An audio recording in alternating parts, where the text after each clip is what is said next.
Hey clowns, welcome to Crimenelia Street. I'm Tori. And I'm Sam.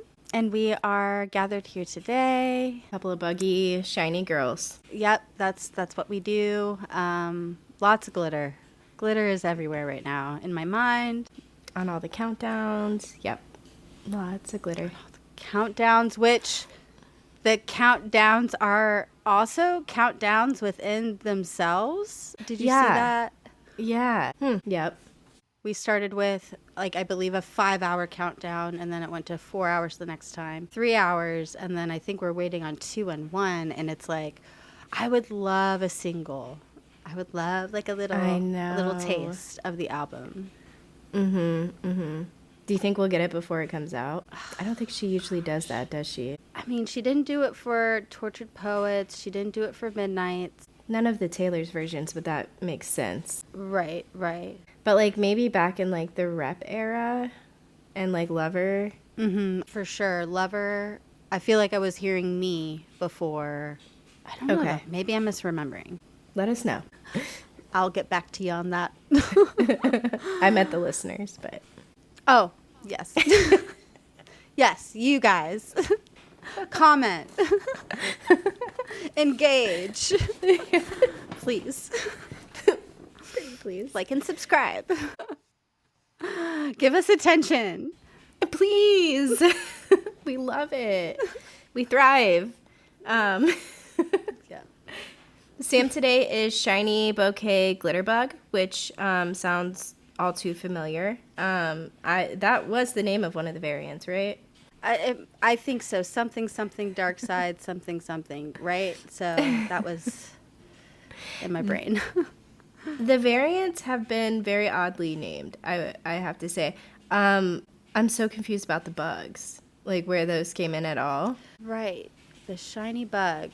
I've never really seen bug imagery in her things. No, so maybe it's a lyric, and we'll find out once it comes out. That's got to be what it is, I feel like. And then the wording of the bouquet one too. It was I don't know, the golden bouquet lovely or something like that. It was very oddly worded, and I'm just what is she up to? I'm not sure what is happening really. What's she plotting? What is she plotting? Tori is the buggiest show gal, so yeah, we obviously the bug is on her mind. Yep. I'm waiting for the day that we both come in with the same name. It's got to happen one of these times, right? This is the closest we've been, though. We both have the same theme. We're getting there. But how has your day been? It's Friday. Yeah, I'm excited for the weekend. It's been okay. I'm getting over being sick, so that's a bummer. Especially because I was also sick last week. I had COVID last week. Recovered, went to Disney for the weekend. I think I got sick again at Disney. And that hit me midweek, but not as bad this time around. So just kind of nursing myself. But yeah, so it's been a worky day. Looking forward to the weekend and hopefully feeling better. Yep. How about you? Yeah, it's been a pretty good day. Just I was in the house and I heard this loud buzzing sound, and I realized it's coming from an outlet in the kitchen that nothing was plugged into. It started sparking and smoke was coming out, and it smelled like an electrical fire. So that was really fun, and we had to turn off all the power in our kitchen. Oh my God. So we're eating out tonight. Oh no. Did the electrician come? No, they actually are going to be here next Friday. Oh, so fast. So fast. Are you going to be gone by then? No, you'll still be there. Yeah, well, we're leaving on September the 3rd. So we're we just need things to not burn down it's under 2 weeks left. Come on. Please. I beg of you. Just a little bit longer. Yeah, and it didn't happen at nighttime. It happened during the day, so we're aware, and yeah. So do you guys have to keep the breaker off until Friday? Until next Friday? I mean, what about your refrigerator? So. We had to unplug our fridge, and we got an extension cord. Good. And hooked it up. It's, yeah. Okay. Yeah, it's a blast. But yeah, other than that, we're doing good. Selling my marketplace stuff. I think I'm a pro. And I met a Swiftie the other day. Yep, so that was cool. I sold a lamp to her. She was so sweet, and I was wearing, I have a shirt that says Parton, as in Dolly Parton, and Swift 2024. And she's like, I love your shirt. And then we started talking about, we're like, we can't wait for October 3rd. Yeah, it was a cute little moment. Just girly things, you know. Yeah, love a Swiftie in the wild. It's like, I know there's so many of them out there. How come I don't run into them more often? You know, I feel like we need a sign, like a symbol, like, I don't know, a little tattoo somewhere. Like a gesture. Or a gesture. That's probably better. Like a little tattoo behind the ear. I would love to get a Taylor Swift related tattoo one day. I just don't know what. But, all right. Well, should we get into the sad stuff? Break my heart. All right. So today we are going to be talking about a man named Floyd Thomas Paeyeneers, but he went by Tommy. He was born on July the 12th, 1974 in Hawaii. His mother, unfortunately, was a heroin addict, and he was born addicted to heroin. And the father was completely out of the picture. They had it pretty rough. They were homeless at one point. Him and his mother were actually squatting in someone's crawl space underneath their house. So it was pretty bad. And then, unfortunately, when Tommy was 3 years old, his mother committed suicide. Oh my gosh. And he ended up moving to Stillwater, Oklahoma to live with his grandparents. So they took him in and gave him a nice, loving, stable environment, which was great. Yeah. Stillwater, Oklahoma is a very small town. It's a very tight-knit community. Everyone kind of knows each other. It's pretty religious as well. He was more on the alternative side in high school. He really loved punk music and that whole scene. And when he was 18, he ended up getting a job as a car audio tech, and he really loved this job, and he ended up making it his career and being pretty successful. He met a girl named Jennifer Wheeler, and they fell in love. She was born and raised in Stillwater, Oklahoma. She was from a very established family in the area. They owned like the only florist shop in town. Oh. So niche. They were pretty well off. Yes. Pretty well off, very involved in the church. But Jennifer herself was also into the punk scene.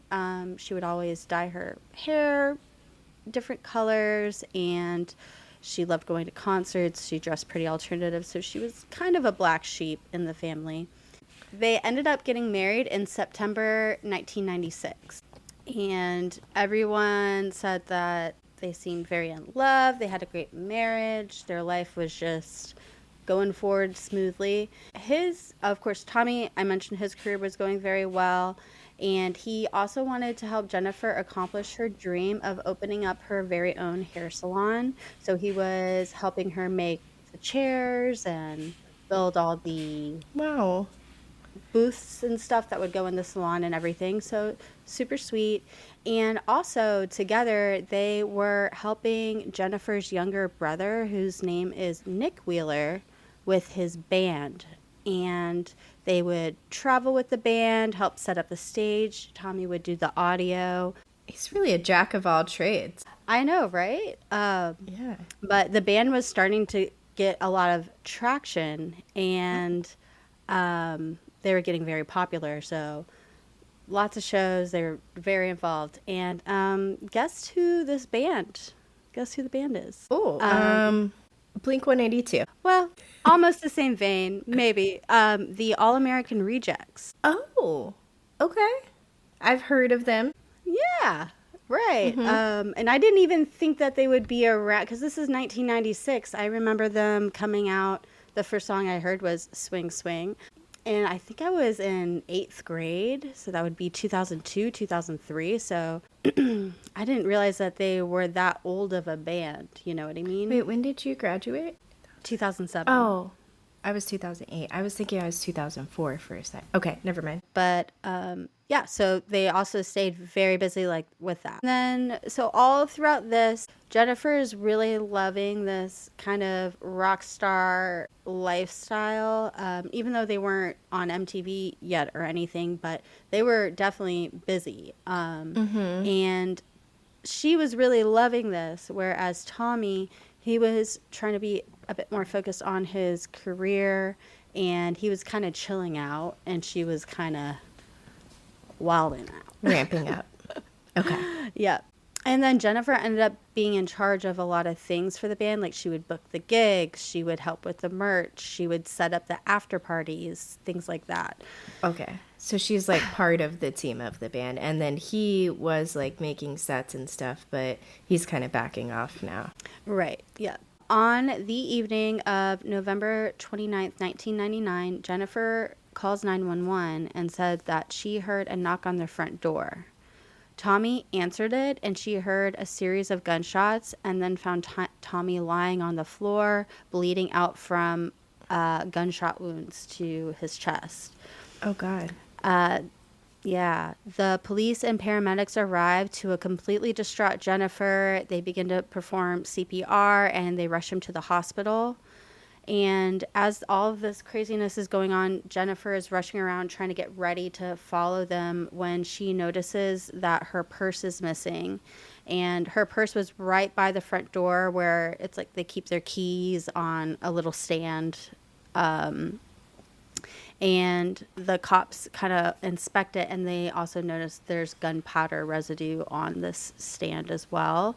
And then they notice there are bloody footprints walking towards the stand where the purse was. So Jennifer arrives at the hospital with the police, and after they worked on Tommy for over an hour, he was unfortunately pronounced dead. He had 5 gunshot wounds total. There was 1 in his back, 2 in his chest, and 2 in his neck area. Yeah, so just like crazy. I mean, they were about to go to bed and they heard the knock. Yeah, it's just wild. I tell you, you can't open your door for anyone. No. Oh, I do not. I had like 3 people knock on my door, and I'm like, I guess it's solicitation Friday, but I'm not here for it. Leave a little note. I'm not doing it. Right. If it's that important, like, text me. Figure it out. Yeah, leave a note. I don't know. There's other ways to communicate than face-to-face. I will never answer the door. No. And it's like, when I don't answer in like the first couple minutes, that's probably a sign to leave. Don't just stand there. What are you doing? Yes. Yeah, I hate that. Most of the people will like stand back to like, they'll ring the doorbell and then take a few steps back. I hate when people stand right at the door. I literally go to my room and hide. Same. No, when Sho and I were living together, she said it was like we were little cats just like scattering like whenever someone rang the doorbell. Yes. Yeah. And then it's like you can see like their shadow through, because we have like a frosted kind of window pane surrounding. Yeah. And it's like, I hate it when you can just see the outline of the person standing. I'm like, no. Spooky. Stop. Yes. Yeah. Don't be at my door. I wish my Ring doorbell, like a little stick would just poke out of it and like just poke people away, you know? Shoo.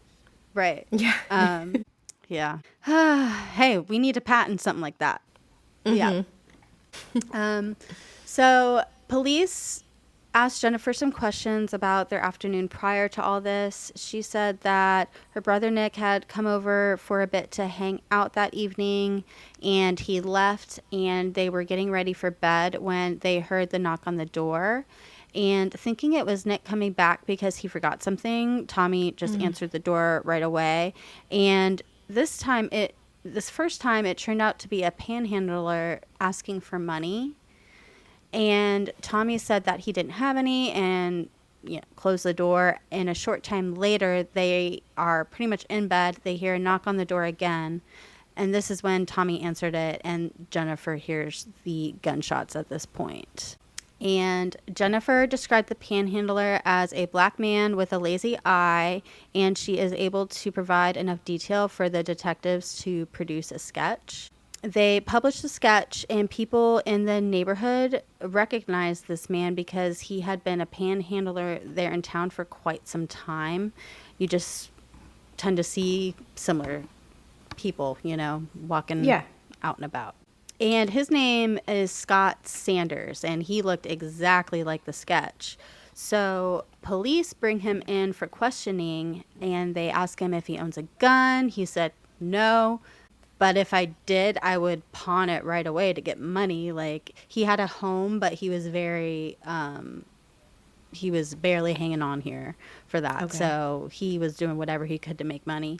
And they gave him a polygraph test, which he ended up passing. And he did have a solid alibi for that evening. They searched his house and everything, and they couldn't find any weapons. And also the footprints did not match any of his shoes. The police were able to determine that the footprints were from someone wearing a really special edition Nike shoe. It was very expensive. Okay. Was it male? Like a male shoe? Yeah. Okay. Yeah. But yeah, he definitely didn't have anything brand name like that. So they start to ask Jennifer and Nick if they know anyone who wear those shoes. They also begin to talk to Tommy's coworkers to get some more information, and they start to find out some interesting details about their marriage, that it might not have been as perfect as it seemed. Jennifer's role of kind of managing the band had her out all the time, and she would party a lot. Tommy was wanting to stay home, focus on his career, and their marriage was kind of headed towards divorce. He also started to get really sick a lot, lots of headaches and nosebleeds and stomach issues, and the doctors could not figure out what the heck was going on here. Was she cooking for him? I imagine at she some wasn't point. Home, right? Right. I mean, it was definitely not uncommon for her to be gone for days at a time. I'm wondering, is she poisoning him? That's a good hypothesis there. Okay. So, yeah, these mysterious health issues would kind of go on and off for months. And upon talking to the coworkers that he was very close with, by the way, it turns out that Tommy had talked about this 19-year-old guy named Philip Meadows that was hanging around Jennifer a lot. And she met Philip Meadows through the band. He would attend all the after parties and things like that. So they were partying together. And Tommy told his coworkers about this guy, saying that he would call Jennifer all the time. And Jennifer told Tommy that it actually made her feel uncomfortable. Like, he was very handsy, just seemed to really be chasing her. And then one day, a couple weeks prior to him being shot, Tommy was coming home from a work trip, and Jennifer's car wasn't there. He drove around town, and as he's driving by Philip's house, he sees her car. And this is where it's not good what Tommy did at all. So Tommy actually just walks right in his house, and he finds the two of them in bed together. They're dressed, but it's looking really suspicious. He tells Jennifer that he's like, "We're leaving." And she said, "No, we're not." And then he slaps her. And yeah, Jennifer ended up calling the police, actually. And Tommy ends up getting charged with domestic violence. Okay. Yeah. That seems fair. Right. I mean, you can't go around slapping people. No. Especially your wife. Even if she's cheating on you, that doesn't mean that you can slap her. Especially a smaller person. Right. So he did tell his coworkers that he was very ashamed of himself. He really regretted it. It was just in that heat of the moment, and he was so upset, which also, once again, no, I'm not saying, oh, then it's fine, but he did actually show genuine remorse, and he wanted to get back together with her. Okay. So police are finding out all this information from the coworkers, which kind of is weird to me, because wouldn't they kind of look at what's happened prior? Like, I'm sure they looked if he's been arrested recently, or... Oh, right. You know what I mean? Like yeah. Right. That's a little detail that I found odd, but... Huh. No, that's interesting. Yeah. So, also interesting that they're getting this information from the coworker and not from her. Because I'm sure they interviewed her first. Oh, yeah, for sure. She has not mentioned any of this. No, our marriage was great. It was wonderful. I'm so sad, type of thing. So... Police are finding out all this information from the coworkers, and they decide to bring in Philip Meadows for questioning. And Philip told the police that he was actually out with his two friends, Cameron Chesney and Kenny Lewis, that evening, and that they went to a few... They sound like country artists, like just straight out of a country song. Okay. Right, Cameron Chesney. Yeah, so... with the two friends, and they had kind of just spent a night on the town. They went to a few different parties, and he denied any involvement. And these two friends corroborated his story. And then beyond that, they refused to speak with the police. Interesting. I always find it very interesting too when when friends corroborate a story. Now, if anyone else who was at the party, they went and asked other people at the party, hey, did you see this person there? And those people are like, oh yeah, for sure. I feel like they have less stake in it. Like, what do they care? Anyways, that's just my 2 cents. I always find that interesting. Absolutely, for sure. And at this point, the police asked Jennifer to come back in for questioning, and then she starts to refuse to work with the police. So she is no longer cooperating. And it's it's not even, oh, I need to get my lawyer. It's just like, no, I'm not doing this. So then this is a few months later, on February the 16th, 2000, Cameron Chesney shows up at the police station with his dad and tells police that he wasn't completely honest with them a few weeks prior. Okay. Right. He said that, yes, he was with Philip that night, but they weren't going to parties. They were actually joyriding around Jennifer and Tommy's neighborhood.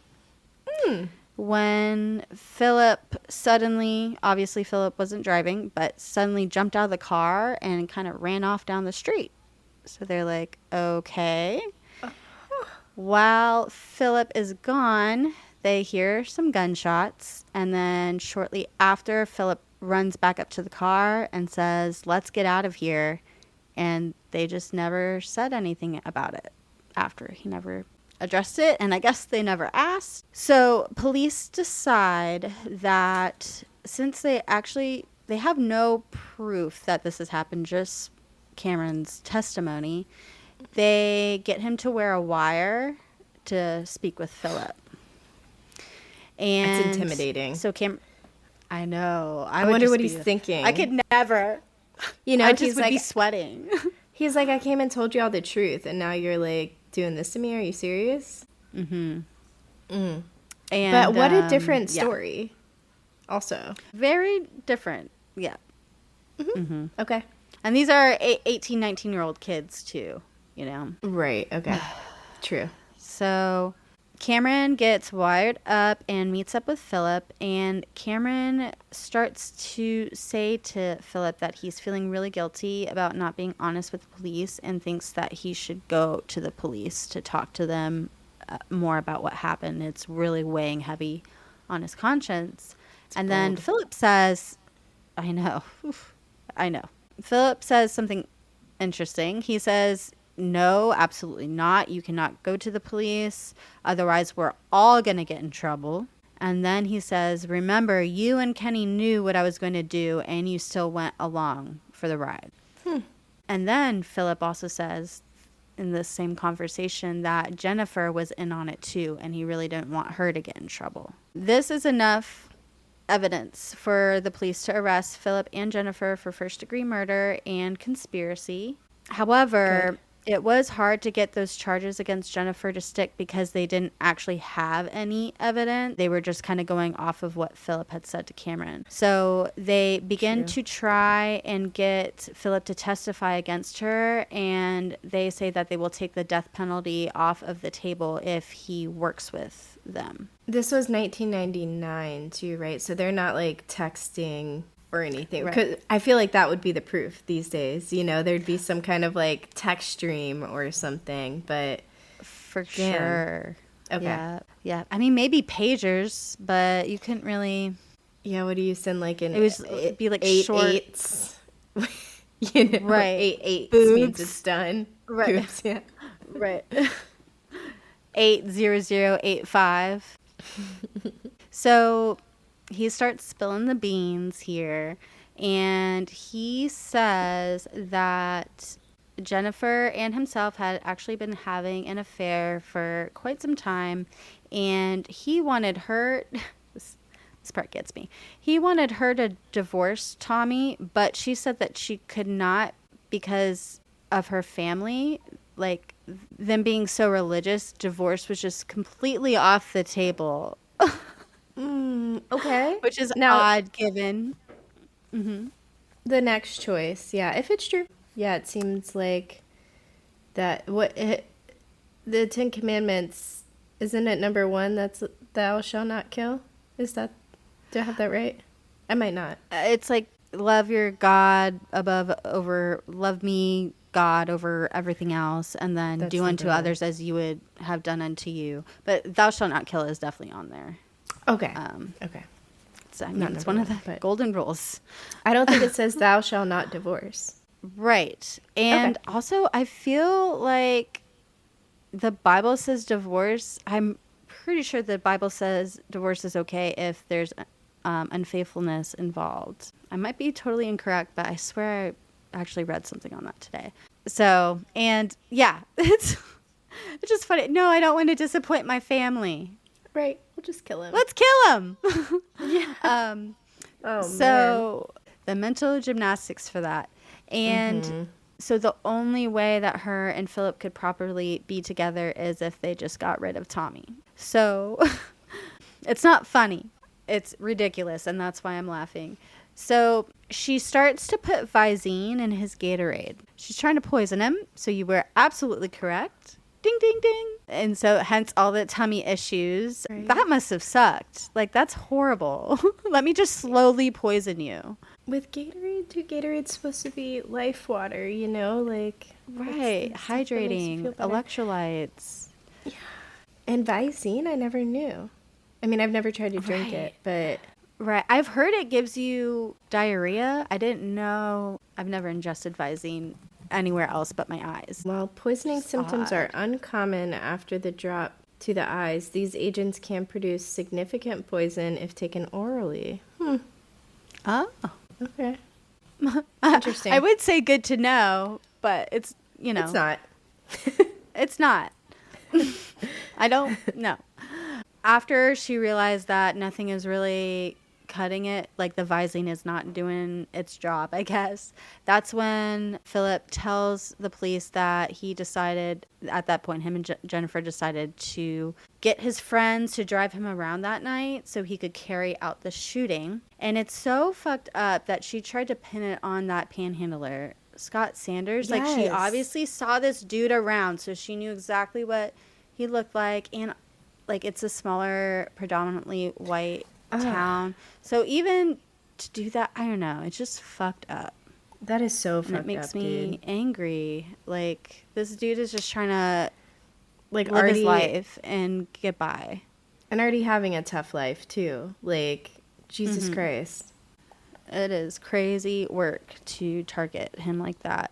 So Jennifer ends up going to trial, and tries to say that her and Philip didn't get together until after Tommy died because people had seen them all around town. Like, they were fully together at this point. Jeez.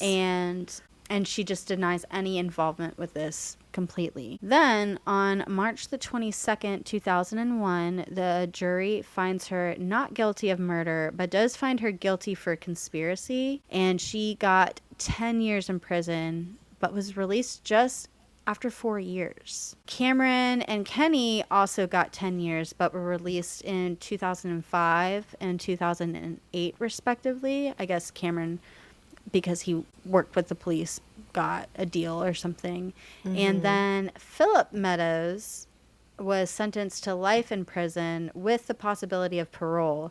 And he was released after 17 years in 2018. So they're all out living their life. Jennifer currently owns her own hair salon. She's back in her maiden name, Jennifer Wheeler. You can see the reviews on Google. It is wild. Wow. Like, it's like nothing ever happened, and it's just so sad. Yeah. I mean, 17 years, but that was a whole life he took. It was premeditated murder. Like, right. It's just so wild. Yeah. It's hard. So hard too because he was so young. How old was she? She was definitely older. She must have been the same age as Tommy, and he was born in 1974. So yeah, because the big thing was, married woman gets teenage lover to kill husband were pretty much the so it's headlines. her fault. I feel like it's mostly her fault. Like, because she was the older, her frontal lobe was developed. Yeah. She should have gotten more time for You sure. could have divorced him. Literally. Like, right. That's what always gets me with these ones where it's like, well, we couldn't divorce. And it's like, no, actually, you can. It's actually a lot easier. It's not easy, but it's easier than that. Right. Like, what is going through these people's heads, too? They're so, like, arrogant. They think they're actually going to get away with it. It's crazy. I would never be so bold. Yeah, no. Wow. I don't get it. And they're just out among us. Yep. Doing hair, and I think she makes, like, soap. Interesting. So, wow. Oh, yeah, I forgot about the pictures. The first one is Tommy, and then the second one is their mugshots. I feel like I can't move past her eyebrows in the mugshot. Oh, snap. I think I remember them being a little wild. Yeah, and it also seems like Oklahoma is pretty tough on criminals, so it's just surprising that they pretty much, they did some time, but... I can't believe she got off so easy. And I know she didn't do the act itself, but, like, he was young, and her... I don't know, it seems like she should have... Like, she was the mastermind. Right. It feels like. For sure. Yeah, those eyebrows are something else. Don't worry. We'll post those on Instagram and such Please. for you guys to see. I'm not trying to, like, shame anyone, but I guess we don't really care here. No. And he's just, like, he looks so smug in his mugshot. He looks happy. It's disgusting. And then, yeah. The picture of Tommy, he just looks so, like, wholesome. I know. And just, like, the whole life he had leading up to this, and it's a shame. I really could not. That's the only picture I could find of him. Oh, interesting. And I know he's not, like, totally wholesome. Like, he obviously had his flaws, and, we heard a little bit of that. But, man, yeah, it just feels like you can't be the mastermind to someone's murder and only do 4 years. That's kind of what's sticking with me here. Right. And just to seemingly just pick up and move on. And does she do people's eyebrows like that at the salon? Did you see any comments about the eyebrows? I did not. I didn't. I'll have to go back and check, though, because that would be funny. This lady messed up my eyebrows. 0 stars. And she's essentially a murderer, so. There's that. I can't believe she stayed in the same area and opened a business there, and it's successful. The audacity. Yeah. Interesting. But yeah, just the whole, I can't get a divorce. No. Divorce? Me? We'll just give No. him Visine. Yeah, just a little poison. And also the whole kind of trying to pin it on Scott Sanders is reminding me of, have you heard of the case? I think it's in California where the mother she said she was in a parking lot changing her son's diaper in the back seat when she heard someone say, "Hola." Bless you. So sorry. Bless. Someone tapped her on the shoulder and said, "Hola," and she turned around and they like knocked her out, and then she came to and her baby was gone. So she's freaking out, and there just happens to be no security cameras in that particular parking lot. So her and her husband, they're pleading. They're like, "Please take care of him. Please just make sure he's fed and clean," and blah, blah, blah, blah, blah. And it seems like he's a bit special needs. And it comes out that the father has gotten in trouble for being rough with one of his other kids. And they see there happens to be a surveillance camera at the parking lot across, and like no one comes up to her. And she has like a little black eye too, by the way. And just the fact that she's like, someone said "hola," like trying to pin it on someone who speaks Spanish. And they have just arrested the parents. And the baby, like how the baby acted was similar to like how babies with shaken baby syndrome. So it's like this guy is obviously abusing this child, shaking his kid, which literally, I saw the worst thing. It was how hard you actually have to shake a baby to do damage like that. Because, like, I, like, bounce, my baby up and down. And I'm like, I don't want to ever shake him too much. Yeah. Of course. Like, I don't want to shake him like that. But I'm, like, bouncing. But I'm also being You're doing careful, it playfully. not doing it too hard. Playfully. But still, it comes in your head where you're like, oh, my God, am I doing it too much? Am I hurting my baby? No. Yeah. But I'm not. Right. Exactly. I'm like overly cautious about it. And exactly to actually cause that kind of damage, it is crazy how hard you have to shake a baby to cause damage like that. And it just makes you feel sick. And these parents, it was definitely Chris Watts vibes in all the interviews. And just for her to somehow have, like, obviously she had to get hit somehow to get a black eye that she said this person. Right. But yeah, they've arrested the parents. So good. Who knows where, I mean, obviously. It's not looking good for the baby, probably. No. So it's so sad. Oh, my God. It just, like, is so infuriating. It really makes you sick. It does, yeah. So maybe we should talk about happy stuff. Yes. So, okay, how many 1989 outfit colors did we have? We had 5, I think, right? Like full colors? I believe so. Yellow, pink, blue, purple, orange, green. 6. Okay. I don't know if we'll get 6 full variants. I keep on going back and forth with the variant, and I get why variants are a thing. I just think it's wild to purchase something, and some people are purchasing all of them, which go for it. But like for an album that we haven't heard 1 second of, like I know, yeah. And I can't talk because obviously I did do it with TTPD, but it was like a collector's thing, which is what I'm assuming people are doing. And it was also at a time in my life where I just had like fun money to spend. Yeah, yeah, for sure. Now I'm at a time where I don't, and things have changed for me. But and now that I will say the variants are a little bit more annoying to me now that I can't buy them all. Right. I've never. There's like, I don't think I've ever. Yeah. There's this big countdown every time, and I'm just like, oh, what's it gonna? So I found myself not getting as excited about the countdowns. But maybe we'll get a single, like you said. Right. Because I'm thinking we'll probably get. Is there just one day in between the countdowns? Like it will count down. And then like every other it will day. drop, and then the full day, and then the next day. I don't know. I guess we'll find out tomorrow. I feel like it has been like that, huh? Yeah. Yeah. So yeah, maybe we'll get another tomorrow, and it'll be 2 hours, and then 1 hour. Maybe something.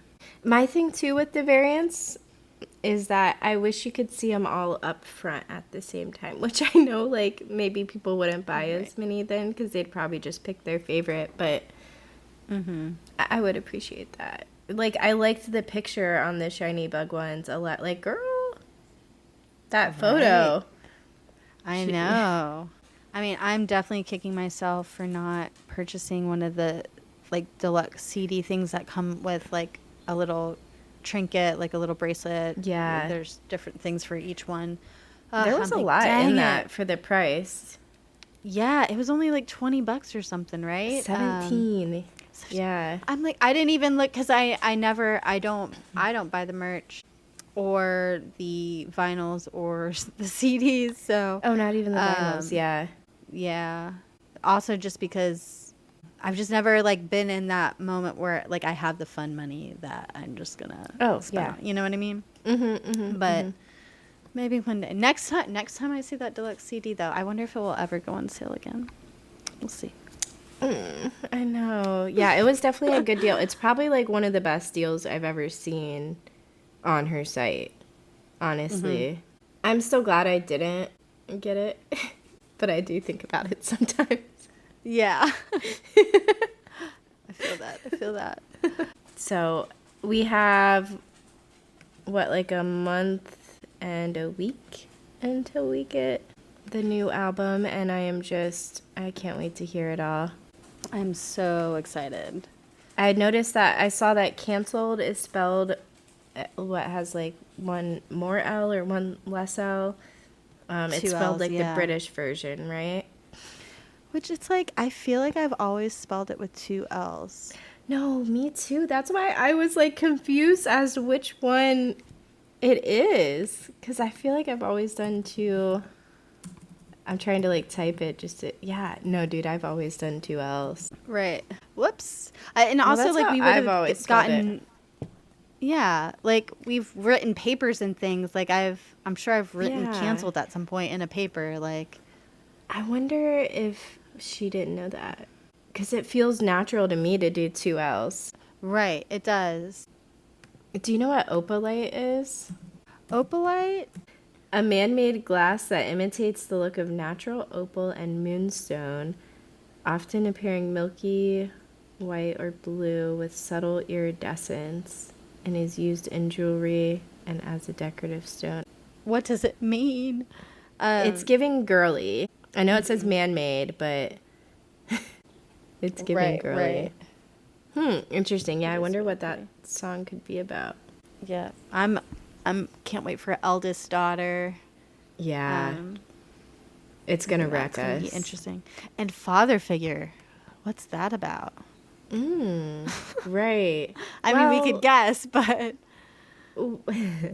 Thanks for joining us on Crimenelia Street tonight. You can follow us on Instagram at Crimenelia Street. Follow us on TikTok at Crimenelia ST Podcast, or send us an email with any positive feedback or a case you want to hear at crimeneliast@gmail.com. Bye, clowns. bye, clowns.